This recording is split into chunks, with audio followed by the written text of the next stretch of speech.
മുന്നറിയിപ്പുകളെ അവഗണിക്കരുത്. ദൈവം പറയുന്ന കാര്യങ്ങൾ വളരെ ശ്രദ്ധയോടുകൂടെ നമ്മൾ കേൾക്കണം. ദൈവം ചില അപകട സൂചനകൾ നമുക്ക് തരും. ദൈവത്തിൻ്റെ വചനം ചില മുന്നറിയിപ്പുകൾ നമുക്ക് തരും. ഒരിക്കലും ആ മുന്നറിയിപ്പുകളെ നമ്മൾ അവഗണിക്കരുത്. ഒരു കഥ പറയാൻ ആഗ്രഹിക്കുന്നു. ഒരു ട്രക്ക് ഡ്രൈവർ, അദ്ദേഹം ഒരു സ്ഥലത്ത് കുറേ സാധനങ്ങളുമായിട്ട് പോവുകയായിരുന്നു. അപ്പോൾ ഒരു ചെറിയ റോഡിലേക്ക് തിരിഞ്ഞ് വേണം അദ്ദേഹത്തിന് ട്രക്കിലുള്ള സാധനങ്ങൾ ഒരു സ്ഥലത്ത് ഡെലിവറി ചെയ്യാനുള്ളതാണ്. ആ ചെറിയ റോഡിലേക്ക് തിരിയുമ്പോൾ അവിടെ ഒരു ബോർഡ് വെച്ചിരിക്കുന്നു, ഒരു മരം വീണ് കിടക്കുന്നു, റോഡ് ബ്ലോക്കാണ് എന്നൊരു ബോർഡ് കണ്ടു.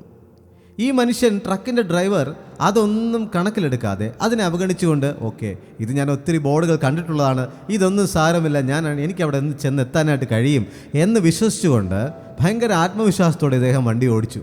ആ ചെറിയ റോഡിലേക്ക് പോയി കുറച്ച് ദൂരം പോയപ്പോൾ അദ്ദേഹത്തിന് മനസ്സിലായി, അതാ മുമ്പിൽ ഒരു മരം വീണ് കിടപ്പുണ്ട്, അങ്ങോട്ടും ഇങ്ങോട്ടും വാഹനങ്ങൾക്ക് പോകാൻ പറ്റാത്തൊരവസ്ഥയാണ്. ആ ചെറിയ റോഡിൽ എന്ത് ചെയ്യാൻ കഴിയും? തിരിച്ചു പോകാൻ വലിയ കഷ്ടപ്പാടാണ്. അദ്ദേഹം വളരെ പ്രയാസപ്പെട്ട് ആ ചെറിയ റോഡിൽ ട്രക്ക് തിരിച്ച് വളരെ കഷ്ടപ്പെട്ട് മണിക്കൂറുകളെടുത്ത് അദ്ദേഹം തിരിച്ചു പോയി. അപ്പോൾ ആ റോഡിലേക്ക്, മെയിൻ റോഡിലേക്ക് കയറുന്ന ആ ഒരു സ്ഥലത്ത് ബോർഡിൻ്റെ മറുപക്ഷത്തായിട്ട് എഴുതി വെച്ചിരുന്നു, നിന്നോട് അപ്പോഴേ പറഞ്ഞതാണ്. ചില ബോർഡുകളുടെ ബാക്ക് സൈഡിൽ എഴുതിയിരിക്കുമല്ലോ, അതുപോലെ എഴുതി വെച്ചിരുന്നു, നിന്നോട് അപ്പോഴേ പറഞ്ഞതാണ്. പ്രിയമുള്ളവരെ, ഇതുപോലെയാണ് പലപ്പോഴും ദൈവം നമ്മളോട് പറയും, നീ ആ വഴിയെ പോകരുത്, നീ അത് ചെയ്യരുത് എന്നറിഞ്ഞിട്ടും നമ്മൾ വീണ്ടും അതേ തെറ്റുകളും അതേ പാപങ്ങളും തന്നെ നമ്മൾ ചെയ്തുകൊണ്ടേയിരിക്കും. പക്ഷേ ഒരു ദിവസം വരുന്നു, നമുക്ക് മുൻപിലോട്ട് പോകാൻ പറ്റാത്തൊരവസ്ഥ വരുന്നു, നമുക്ക് മുന്നേറാൻ പറ്റാത്തൊരവസ്ഥ വരുന്നു, ജീവിതത്തിലെല്ലാം തടസ്സമായിട്ട് ഇടിച്ചു നിൽക്കുന്ന ഒരവസ്ഥ വരുന്നു. അന്ന് നമ്മൾ തിരിച്ചറിയും, നമുക്ക് തിരികെ പോകണം ആ വഴിയിൽ. പക്ഷേ നമുക്ക് ഒത്തിരി പ്രയാസമായിരിക്കും.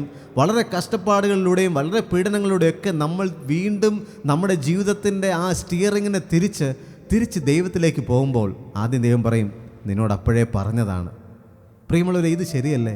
എൻ്റെ നിങ്ങളുടെ ജീവിതത്തിൽ ഒത്തിരി പ്രാവശ്യം നമ്മൾ ദൈവം പറയുന്ന പല കാര്യങ്ങളും അവഗണിച്ചുകൊണ്ട്, പല മുന്നറിയിപ്പുകളും നമ്മൾ അവഗണിച്ചുകൊണ്ട് പോയിട്ടുണ്ട്.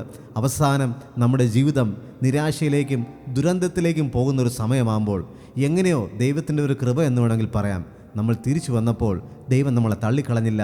ആ ധൂർത്തപുത്രൻ തിരിച്ചു വന്നപ്പോൾ ആദ്യം മകനല്ല അപ്പൻ്റെ അടുക്കലേക്ക് ഓടിപ്പോയത്, ദൂരത്തു നിന്ന് കണ്ടുകൊണ്ട് അപ്പൻ മകൻ്റെ അടുക്കലേക്ക് ഓടിപ്പോയി അവനെ കെട്ടിപ്പിടിച്ചു, അവനെ സ്നേഹത്താൽ സ്വീകരിച്ചു. ഇതുപോലെ ഒരു ദൈവം, നമ്മളെ സ്നേഹത്താൽ സ്വീകരിക്കുന്ന ഒരു ദൈവം നമ്മളെയും കാത്തിരിപ്പുണ്ട്. എങ്കിലും മുന്നറിയിപ്പുകളെ അവഗണിക്കാതെ ദൈവം പറയുന്ന കാര്യങ്ങൾ വളരെ ശ്രദ്ധയോടുകൂടെ ചെയ്ത് ജാഗ്രതയോടെ നമുക്ക് ജീവിക്കാം. സ്വർഗരാജ്യത്തിൻ്റെ അവകാശികളായിട്ട് മാറാം. God bless you.